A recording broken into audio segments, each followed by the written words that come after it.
So, welcome to this month's Constructive Rest. We're going to be thinking about balance today. So every month I pick a topic for the Alexander Technique online classes that I teach, and then we bring a little bit of that topic into our Constructive Rest.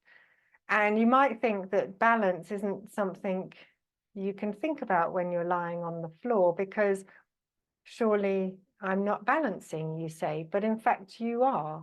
You'll be balancing in all sorts of ways. So we'll give that a bit of thought. So without further ado, I see you're all kind of laid down now, looking comfortable.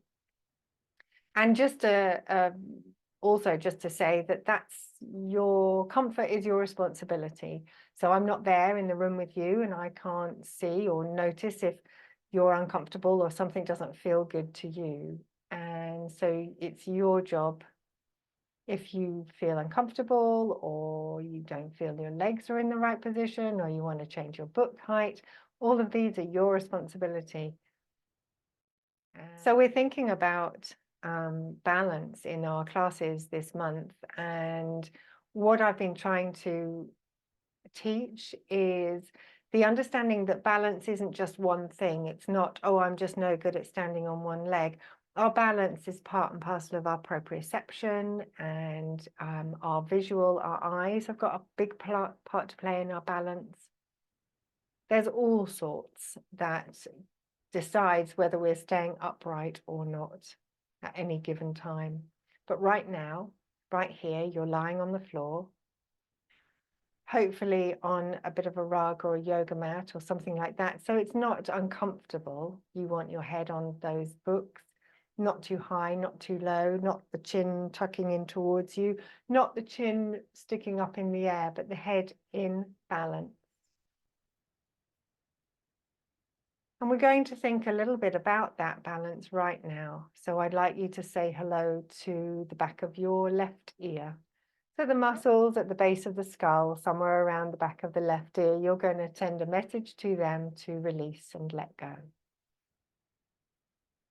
To turn the volume of effort down at the base of the back of your neck, the base of the back of your skull, and through the whole column of your neck, asking it to do less. And as you're releasing the back of your left ear, you can travel across the base of your skull to the right ear, the back of the right ear, and ask something to release there. Because inadvertently, without us intending, we can end up by pulling our head to the left or the right because of chronic patterns of tension through the neck or just at the back of the ear. So now saying to the whole of your neck, the left side, the right side, that it can relax into length. The brief message, it's an intention. I let my neck be free. And as we allow the neck to release, as we allow the neck to be free, the balance of the head might change. You might notice that your head kind of rolls back to center again because you're no longer tightening on one side to pull it out of balance. As you ask for the base of the skull to widen and the whole column of the neck to drop back into the space behind you, you might notice that the head changes its balance in a forwards direction, almost as if it's nodding in a yes direction.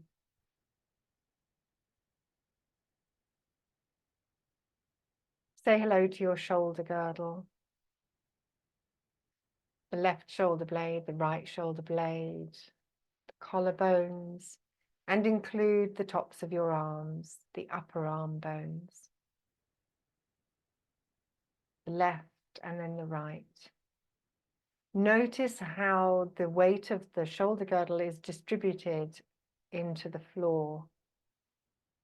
Maybe your sensory awareness is telling you that one shoulder is sort of lifted away from the ground and the other one is more connected to it.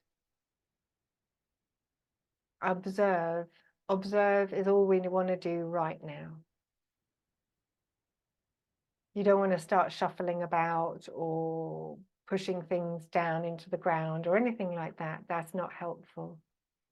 What is helpful is letting go in your armpits.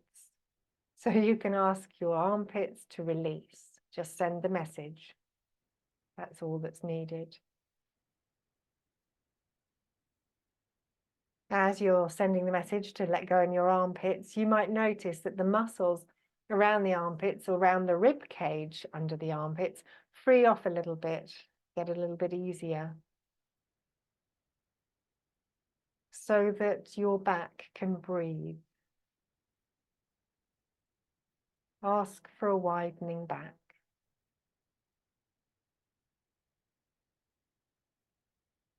And then send the message to your shoulders that they don't have to do anything. That collection of bones that makes up the right-hand side of the shoulder girdle, the collection of bones that makes up the left-hand side of the shoulder girdle, nothing to be done there. Simply allowing them to rest. Traveling down your body, you'll come to your lower back ribs.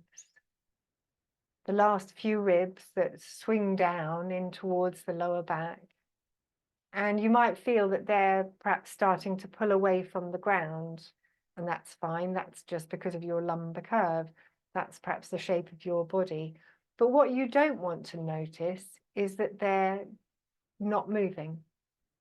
Because what we want is for our lower back ribs to expand, to move away from its neighbor and then spring back in again with every breath that we take. So just now asking for a bit of widening through the lower back ribs, a bit of ease. And if you happen to have your hands resting on you, often in that very traditional Alexander position with the hands and the lower abdomen or somewhere near the hips, you can let your elbows rest into the ground. Say hello to your left elbow, say hello to your right elbow. Notice the weight of them.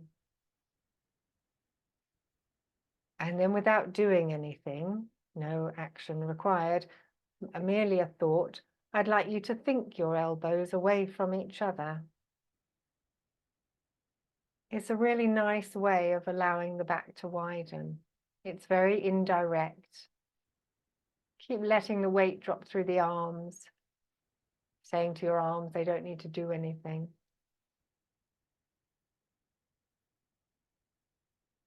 And there you are with an organized head, neck and back. Didn't take very long. 10 minutes, not even that.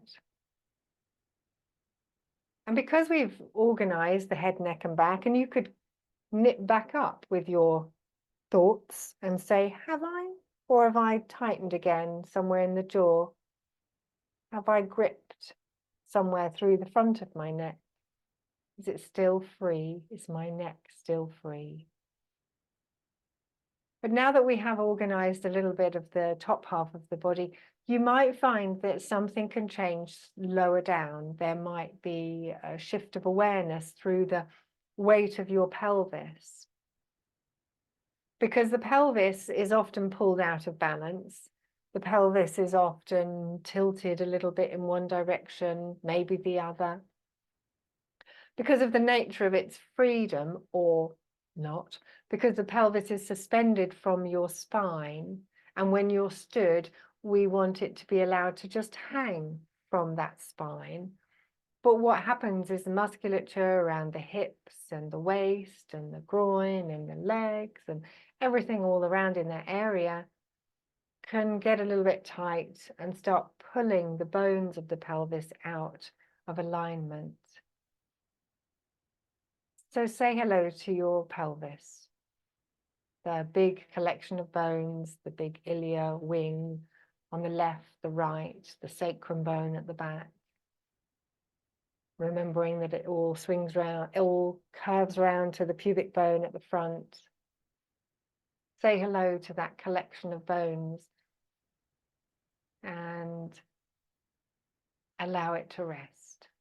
The pelvic area, the whole pelvic girdle, as it's sometimes called, allowed it to rest.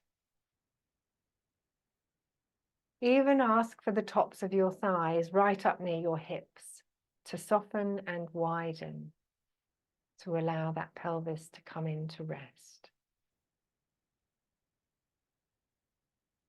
Our habitual holding, our habitual patterns of holding can be very sneaky. And take my word for it, you can be learning the Alexander technique for 20 years and still have some sneaky holding somewhere in the body. And so this time, this lying on the floor, this constructive rest is your time to check in, see how things are, release, let go, surrender. My favorite phrase. Soften your belly and widen your back. Don't do it, just think it. This is a thinking technique. Soften the belly, widen the back, and release your jaw. Let the tongue be soft in your mouth. And allow the weight of your head to drop back onto those books behind you. Don't presume you know where the position of your head should be. Just because it feels familiar doesn't mean it's perfectly aligned or absolutely right.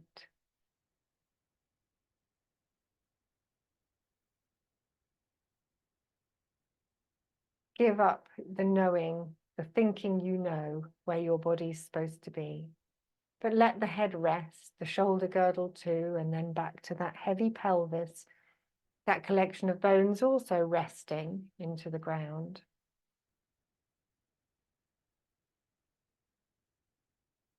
As you're asking your pelvis to widen, it's as if you're welcoming the heads of your thigh bones as they sink back into those hip sockets. And I'd like you to do a little bit less with your legs, take a bit of tension away from the legs, relax your legs. The front thigh muscles, the back thigh muscles, ungripping, even to the point where the legs become a little bit wobbly. Perhaps they could even rock from left to right. Just letting the thigh bones just rocking left to right, thinking about the resting heads of the thigh bones in the hip sockets and all of the musculature that spirals around the thighs as that's happening. Small movements, mindful movements.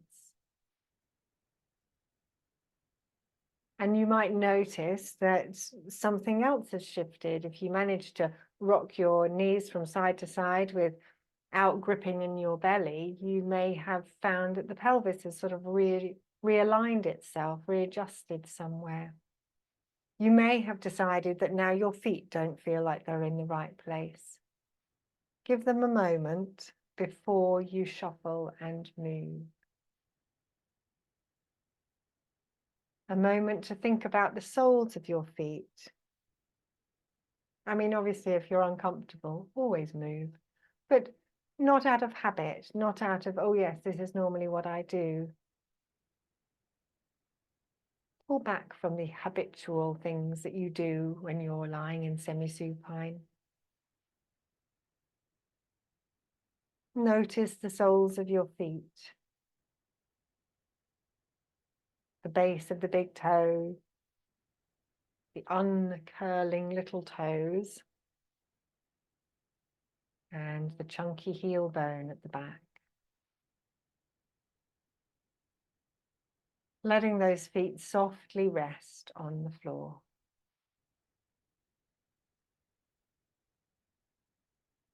Above your feet are your ankles, and I would like you to ask them to undo. A freeing off, a releasing.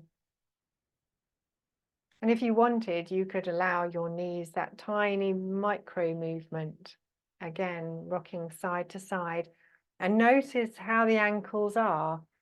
Is there enough freedom in your ankles to let the lower leg bones and the legs, the whole of the legs, rock from side to side?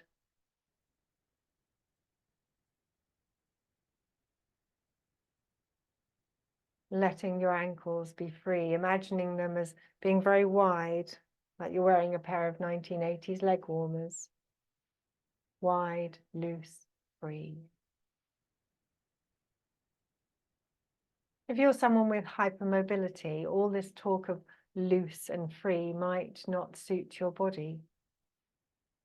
In which case you want a little bit more mapping. So you want to think of those 1980s leg warmers wrapping all the way around your ankle, creating a sense of security so that anything within them can be moving and free. Take your mind back up to your pelvis. And imagine that wrapped around your pelvis is a really comforting scarf, giving you a sense of support and security, so that you don't have to hang on to the musculature in the depths of your pelvis. It's got its own tone. No pulling in your belly. Just let it be soft and easy.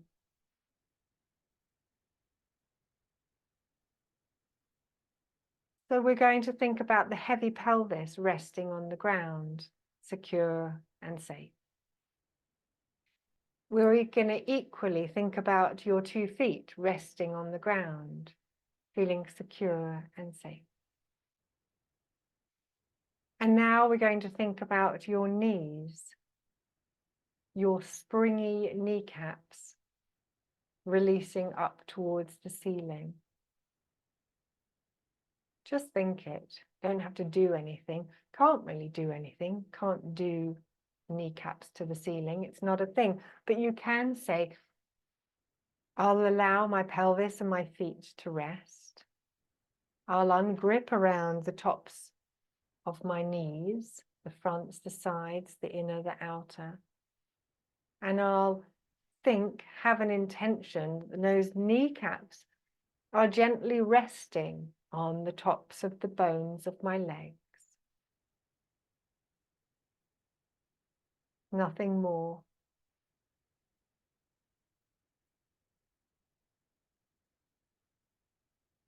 Let's go back to the neck. Why wouldn't we? It is so key in all of this work. And it's such a sneaky one for gripping and tightening and hanging on. And you may think you know your neck ever so well. Oh, and I always grip on this side. Oh, I'm always tightening down here. That might be your mantra, your Alexander technique, I know myself. So go somewhere different. Think perhaps of under your chin, perhaps the jawline from the front of your ears all the way down to your chin, and ask something in there to release, to soften, to let go. Or today, make your thinking of the neck be free, be more of a base of the back of the base of the back of the neck, where the neck meets the upper back. Is that where you need to let go and ask for a widening from the base of the back of your neck all the way out through to the tops of your arms.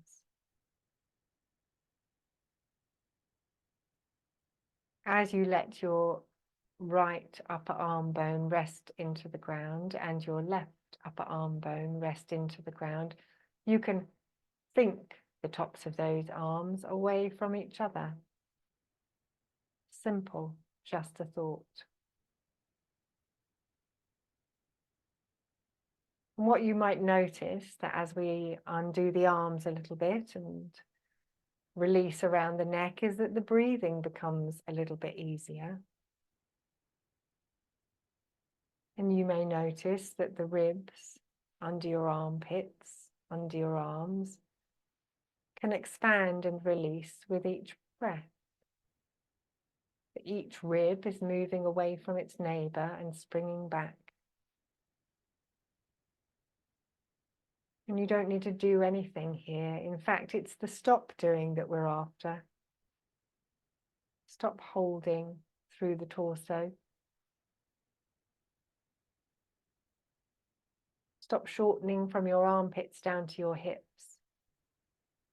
But set an intention and a thought of length. As if there's an immense amount of distance between your armpit and your hip. And that could be all on the same side, or you could send it crossways. Left armpit, right hip. Right armpit, left hip. Think something away from something. And now again, I'd like you to notice the balance of your own head as it's resting on the block. The base of the skull widening. The neck freely allowing the head to rest in perfect balance, or the best it can be today. I'd like you to check in with the very tops of your thighs, really right up by the hips, as if you're wearing a sort of loose garter right up at the top of the thigh, close to the hip on both sides. And this is an area that you don't want to hang on to, you don't want it to be tight, because you want to allow those thigh bones, those legs, to balance freely.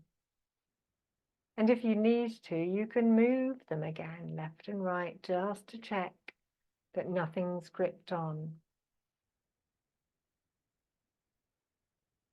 Remember your feet. Your hips need to know where your feet are.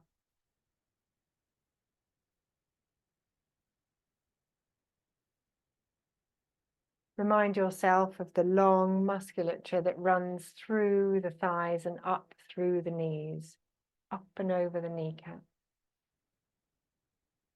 Remind yourself of the length of your shin bone. If you can get your head around it, think from up under your feet, up through the shin bone and out through the knees.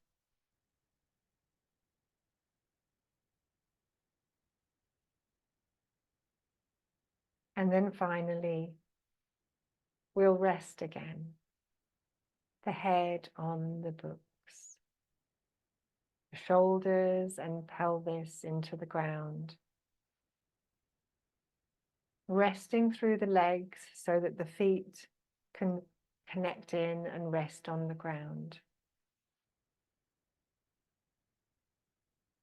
And if it's a bit uncomfortable to lie in semi-supine for a long time, you're welcome now to just stretch out your legs one at a time and lie fully supine if your back allows it and if you think that your body would like that. It's a really lovely way of allowing the front of you to softly lengthen from the front opening of your ribs, your costal arch, all the way down through to the thighs.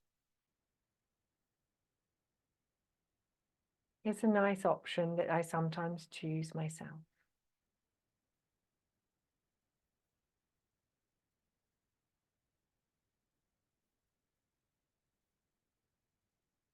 So time flies when you're lying in semi-supine, practicing your constructive rest. And as we start to come to the end of our session, you want to think about the idea of moving again. Just start to think about it first, don't rush in.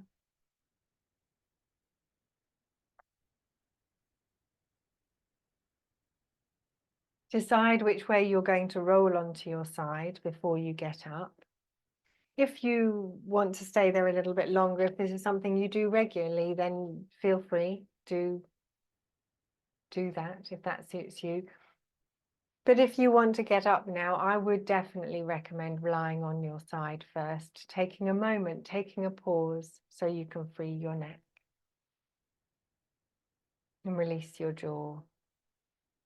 and widen your back. And allow the general musculature that is your muscular wetsuit to lengthen, and that's another story.